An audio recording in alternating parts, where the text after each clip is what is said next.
캘리포니아 드리밍 서진. 영어로 꿈을 꿔본 적 있니? 미치코가 영어로 내게 묻는다. 나는 메뉴를 한참 동안 살펴보고 있는 중이었다. 결국엔 가격이 저렴한 런치 스페셜 중 하나를 선택하겠지만 다른 메뉴도 읽어본다. 메뉴판을 테이블에 놓고 그녀를 쳐다본다. 그녀는 주문할 음식의 이름이 아니라 질문의 대답을 기다리고 있다. 가끔은 사람들이 영어로 말하는 꿈을 꾸기도 해. 그런데 왜? 미국에 온 지 1년쯤 됐을 무렵이었나? 꿈에서 모든 사람들이 영어로 말을 했다는 것을 알아챘어. 베니스 비치를 걷다가 기타맨 아저씨가 말을 걸었거든. 이름이 뭐냐, 어디서 왔느냐, 왜 하필이면 로스앤젤레스에 왔냐, 입국 심사관도 아닌데 그런 걸 꼬치꼬치 영어로 묻더라고. 미국 사람이 일본말을 하는 건 이상하잖아. 여권 이름은 미치코인데 그냥 제니라고 불러달라. 일본에서 왔다. 앞으로 뭘 할지는 아직 잘 모르겠다. 말을 하다 보니 나도 영어를 쓰고 있는 걸 알아챘어. 기뻤어? 글쎄, 나쁜 짓을 하다 들킨 것 같았어. 나비 넥타이를 메고 꽁지 머리를 묶은 웨이터가 나타났다. 그녀는 런치 메뉴 중에 메밀국수와 튀김 세트를 주문했다. 일본인 특유의 콧소리가 들어간 억양의 일본어로. 나는 런치 메뉴에 없는 장어 덮밥을 주문했다. 조금 비싸긴 해도 나에게 위안을 주고 싶었다. 영어로 주문을 하자 웨이터는 그때서야 내가 일본 사람이 아니라는 걸 알아차렸는지 오케이 라고 대답했다. 싸우고 난 다음 날 미치코와 함께 리들 도쿄로 오는 게 습관이 되어버렸다. 혼잡한 고속도로를 뚫고 이곳까지 오는 이유는 그녀가 이곳에 오면 조금이나마 고향의 기분을 느끼지 않을까 싶어서다. 식당에 오기 전 근처의 저펜 플라자를 걸었다. 일본식으로 지어진 건물이 들어서 있지만 진짜 일본 거리는 그렇게 생기지 않았을 것이다. 코리아 타운이 진짜 한국 거리와 다른 것처럼 말이다. 거대한 로스앤젤레스 땅 위에 섬처럼 둥둥 떠있는 몇 블록의 가짜 고향을 방문하기 위해 사람들은 꾸역꾸역 모여든다. 유니버설 스튜디오에 재현된 영화 세트장에 놀러온 관광객처럼 오늘은 유난히 허리가 구부러진 할머니들을 많이 보았다. 이 동네에서는 영어를 한마디 못해도 살아갈 수 있을 것이다. 지난밤에 다툰 특별한 이유는 없었다.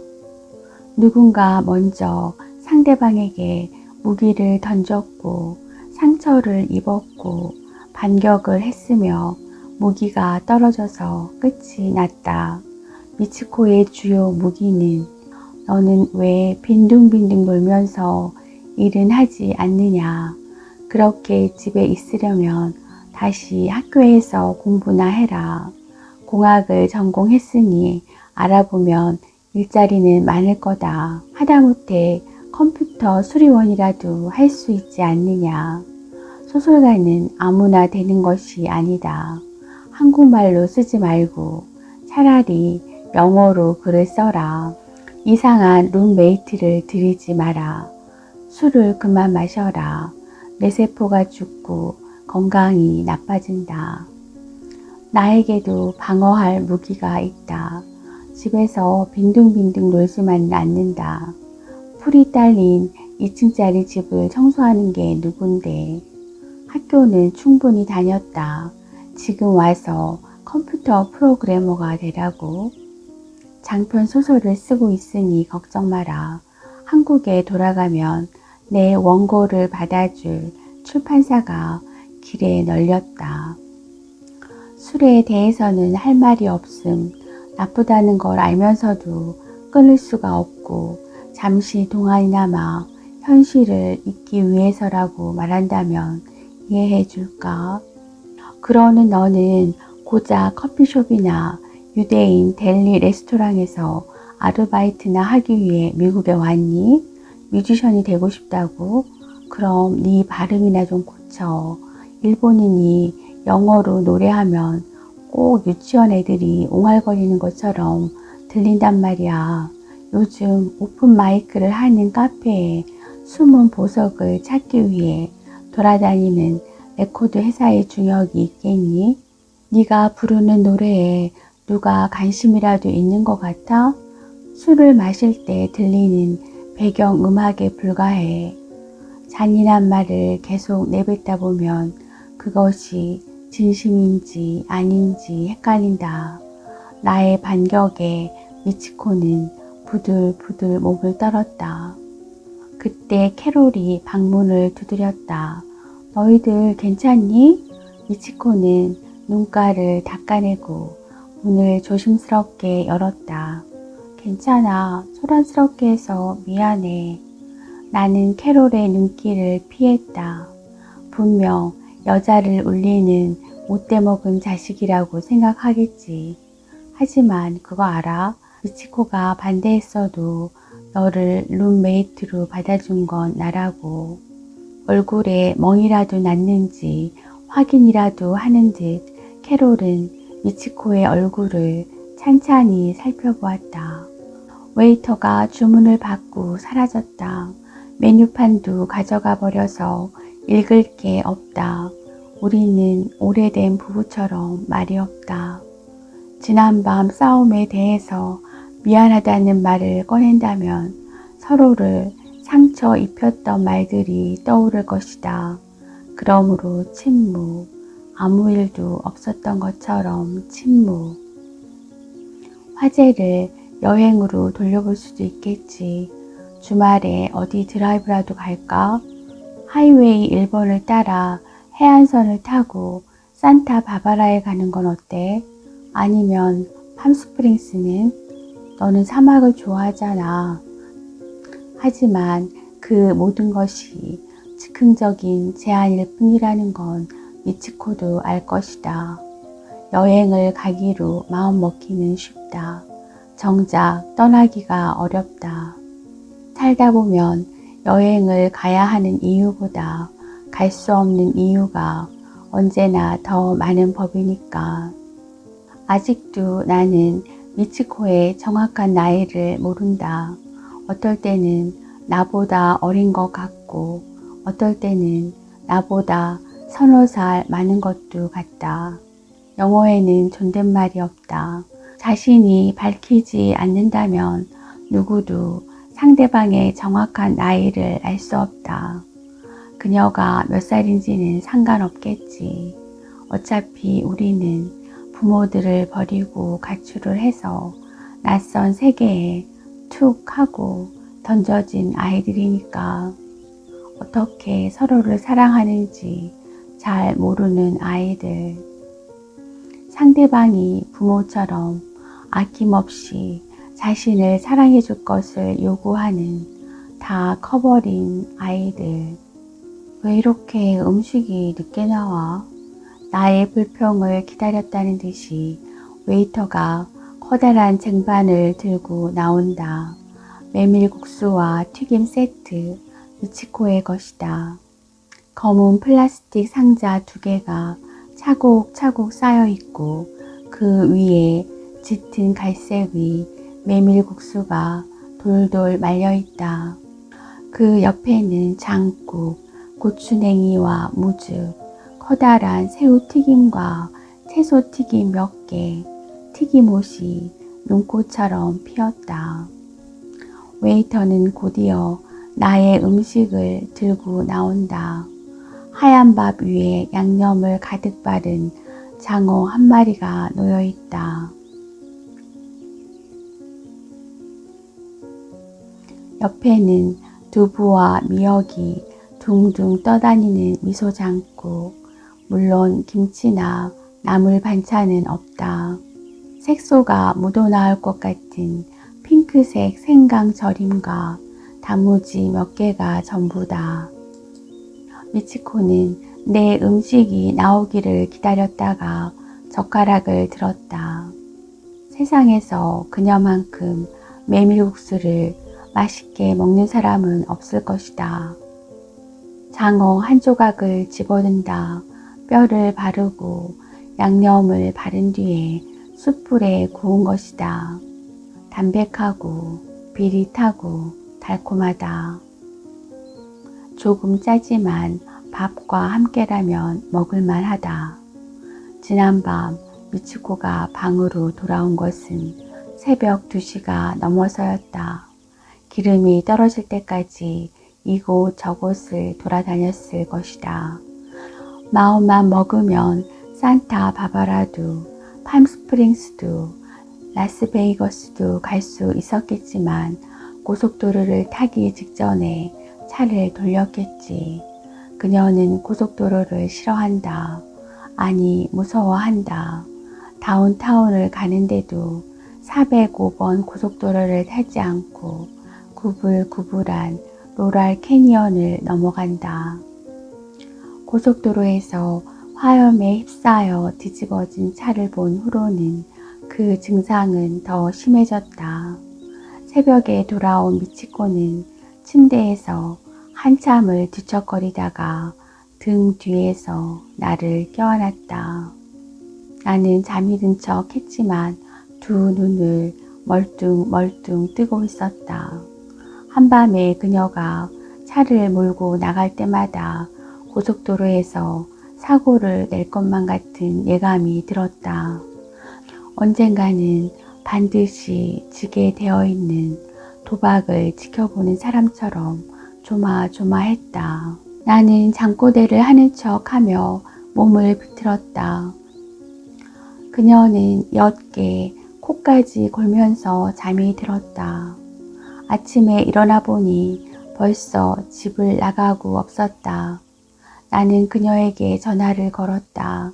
리틀 도쿄로 가서 점심을 먹자고 했다.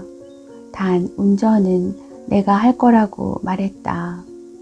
사실은 나 처음에 미국에 왔을 때 영어를 그리 잘하지 못했어. 글을 읽거나 말을 듣는 건 그럭저럭 할 수 있었지만 발음은 엉망이었다니까.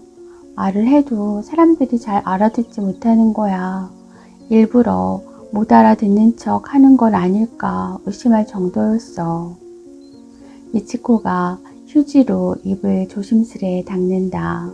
메밀국수 한 접시가 다 비어졌다. 미국 사람처럼 말하고 싶어 얼마나 안달이 났는지 몰라. 일본인들이 영어를 발음하기가 참 힘들잖아. 그녀가 이 정도의 영어 발음을 하기 위해서는 상상할 수 없는 노력이 필요했을 것이다. 언젠가 영어학원 선생님이 영어에 익숙하게 되면 영어로 꿈을 꾸게 될 것이라고 말했어. 과연 그럴 때가 올까 생각했지만 막상 영어로 말하는 꿈을 꾸게 되니 뭐랄까. 그녀는 말을 멈추고 두 손으로 메밀국수의 국물을 한 모금 마신 뒤 살짝 웃었다. 막상 그렇게 되니까 두려워지는 거야. 뭐가?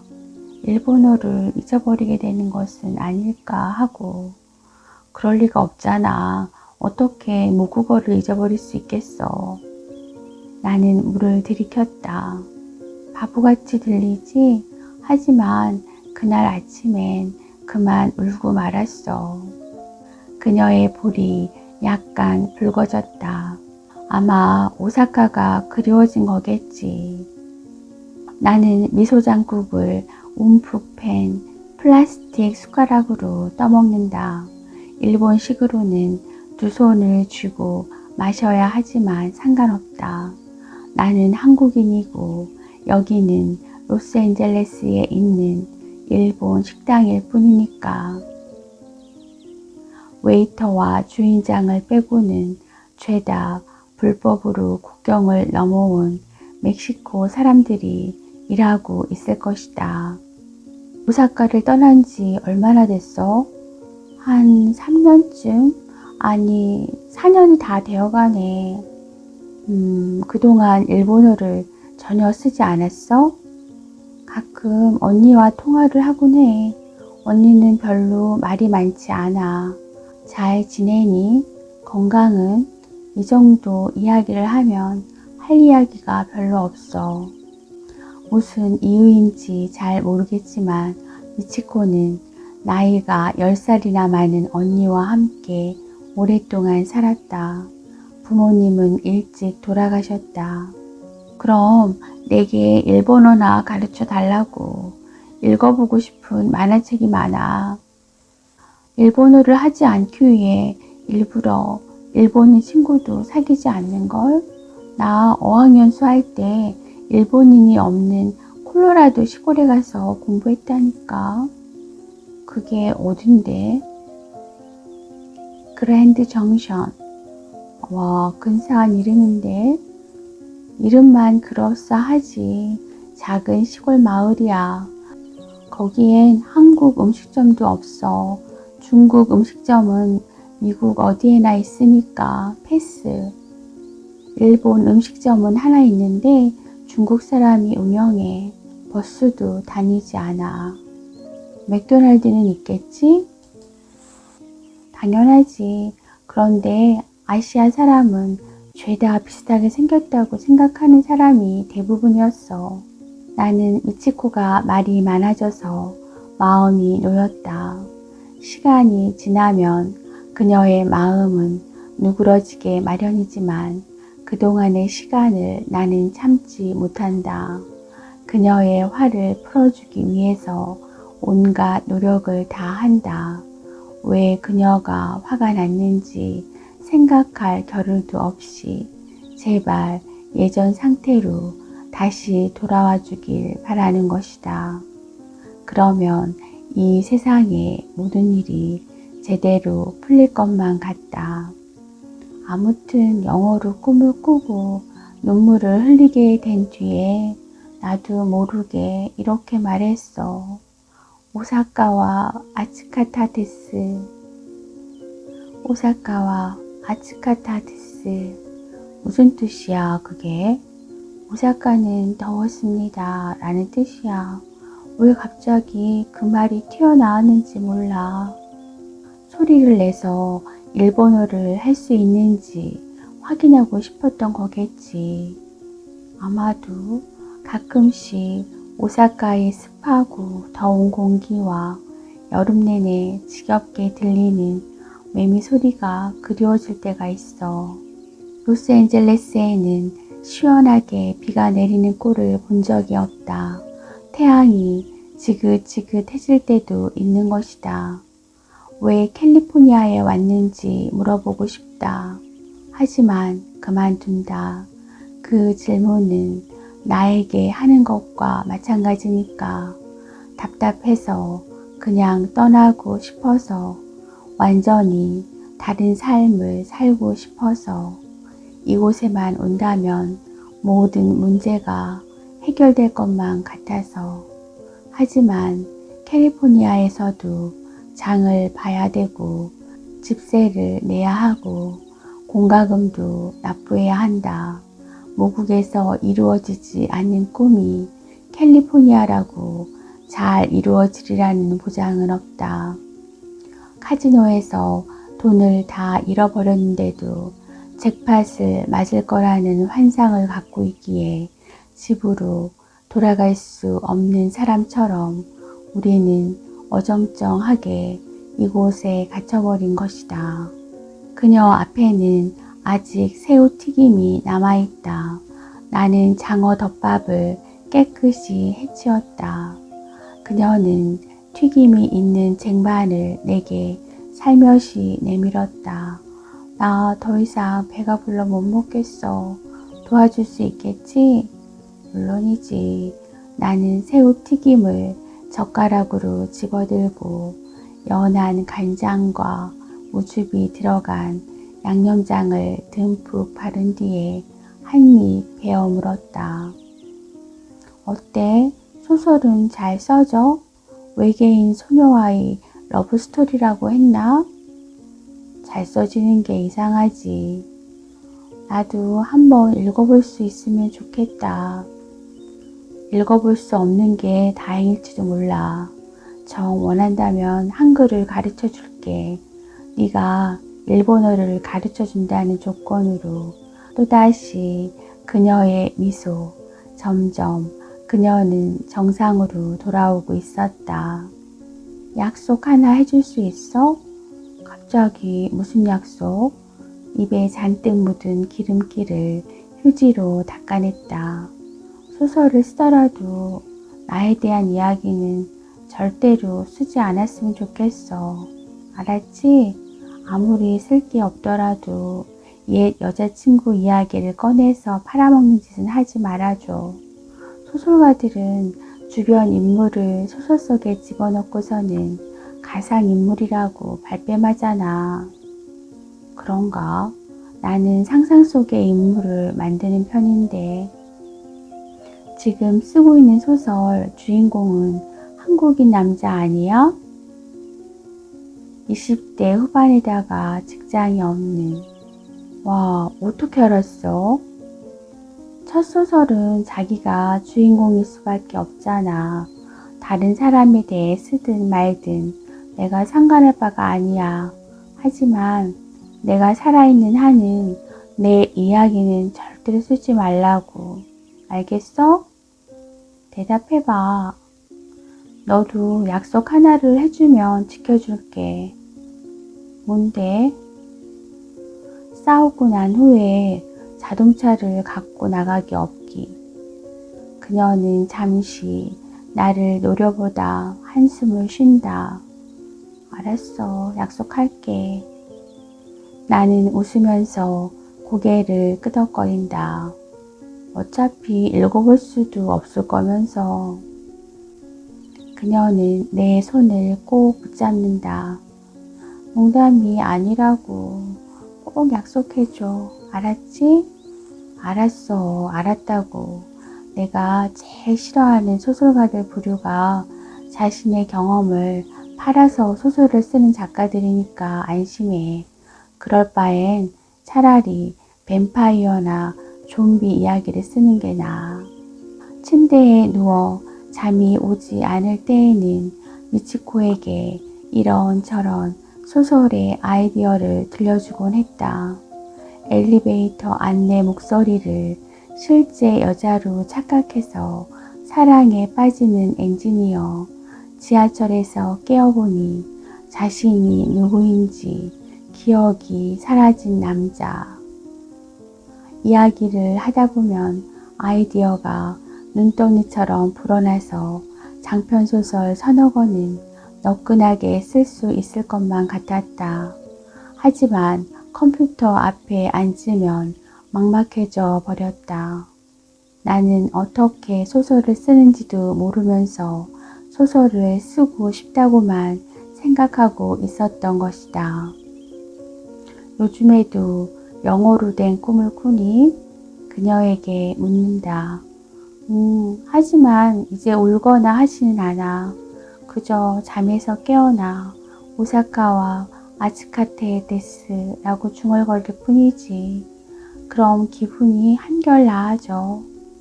코끝이 찡해졌다. 더 이상 뱃속에 음식을 집어넣을 수 없을 만큼 배가 불렀다. 폐허가 되어버린 음식들의 잔해 앞에서 우리는 말없이 그렇게 계속 앉아 있었다. 나는 그녀와 함께 오사카에 가 있는 상상을 해본다. 이곳은 그녀가 살고 있는 동네 한 구석의 식당이다.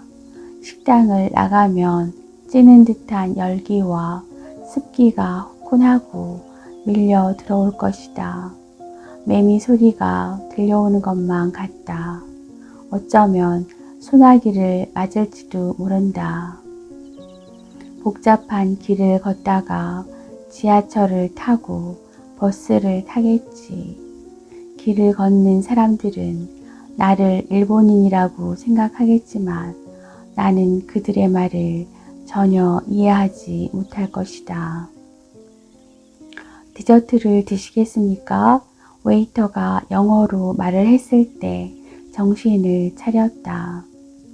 우리가 밖으로 나왔을 때에는 건조하고 뜨거운 로스앤젤레스의 바람이 불어왔다. 거대한 헤어드라이어가 작동하는 것만 같다. 하늘은 여전히 구름 한 점 없다. 그래도 다운타운은 우리가 살고 있는 벨리 지역보다는 서늘하다. 우리는 로스앤젤레스에 와서 왜 하필이면 다른 곳보다 덥고 평평하고 지겨우며 교차로마다 주유소나 도넛가게 혹은 슈퍼마켓밖에 없는 교외 지역에서 살고 있는 것일까? 집세가 싸고 물가도 싸다는 것만으로는 설명이 안 된다. 우리는 스스로에게 벌을 주고 있다. 고향에서 캘리포니아로 도망친 형벌을. 나는 천천히 차를 몬다. 반짝반짝 빛나는 꽃잎 같은 외형으로 완성되어가는 디즈니홀을 지나 로스앤젤레스 현대 미술관을 통과한다. 거기서 우리는 데이비드 호크니의 특별전을 보았다. 사진을 그림같이 붙여놓는 작품이 기억난다. 캘리포니아의 사막 한가운데 조슈아 트리와 황량한 도로, 138번 고속도로 표지판과 멈춘 표시가 서 있었다. 우중충한 런던에서 건너온 데이비드 호크니는 캘리포니아의 태양과 시원하게 뻗은 도로에 매료되었을 것이다. 지루하고 따분한데 날씨는 무척 좋고 공기는 건조하다. 꿈을 꾸고 있는 게 아닌가 싶은 그 기분. 나도 잘 안다. 집으로 가는 거 아냐? 미치코가 라디오 주파수를 조정하며 묻는다. 고속도로로 진입하는 램프를 지나치고 말았다. 아니, 어디로 가는지 말하라니까. 미치코의 목소리가 살짝 떨린다. 우리는 어디든지 갈 수 있다. 가깝게는 산타 모니카 비치, 멀게는 샌프란시스코, 라스베이거스, 더 멀게는 뉴욕과 마이애미까지 달릴 수 있다. 신호등이 깜빡거리다 붉은 빛으로 변했다. 나는 브레이크를 밟았다. 몸이 살짝 앞으로 쏠렸다. 선글라스를 꼈는데도 섬광이 번쩍 지나갔다. 이런 화창한 날에 번개가 칠 리도 없는데 눈이 잘못된 것일까? 나는 핸들에 두 팔을 걸쳐놓은 채로 고개를 숙였다. 왜 그래? 어디 아파? 땀 흘리고 있어. 그녀가 말한다. 나는 천천히 고개를 돌려 미치코를 바라본다. 그 빛 속에서 나는 뭔가를 본 것 같다. 순식간에 쏟아져 내리는 우리의 미래를. 애타게 바라는 희망은 이루어지지 않지만 불길한 예감은 언제나 들어맞는다. Baby, everything will be alright. 그녀가 주문처럼 내게 말한다. 걱정 마. 모든 게 다 잘 될 거야. 꼭 그래야만 한다고. 하지만 나는 불안한 것이다. 모든 것이 잘못되어 버릴 것만 같다. 오늘 우리가 서로에게 한 약속들은 다 깨질 것만 같다. 나는 그녀가 등장하는 소설을 쓸 것이고 그녀는 한밤중에 자동차를 몰고 나갈 것이다. 그리고 신호등이 파란불로 바뀌었는데도 차는 그대로 정지선에 서 있다. 뒤에서 경적이 몇 번이고 울려도 브레이크에서 힘을 뺄 수가 없다. 영원히 정지하고 싶다. 내일이 오지 않았으면 좋겠다. 나이가 들지 않았으면 좋겠다. 이루어지지 않는 꿈을 꿈으로만 간직하고 싶다. 하지만 나는 용기를 내본다. 선글라스를 매만지고 백미러를 확인하고 옆자리에 앉은 그녀를 한번 쳐다본다. 그리고 천천히 브레이크를 밟은 다리에 힘을 뺐다.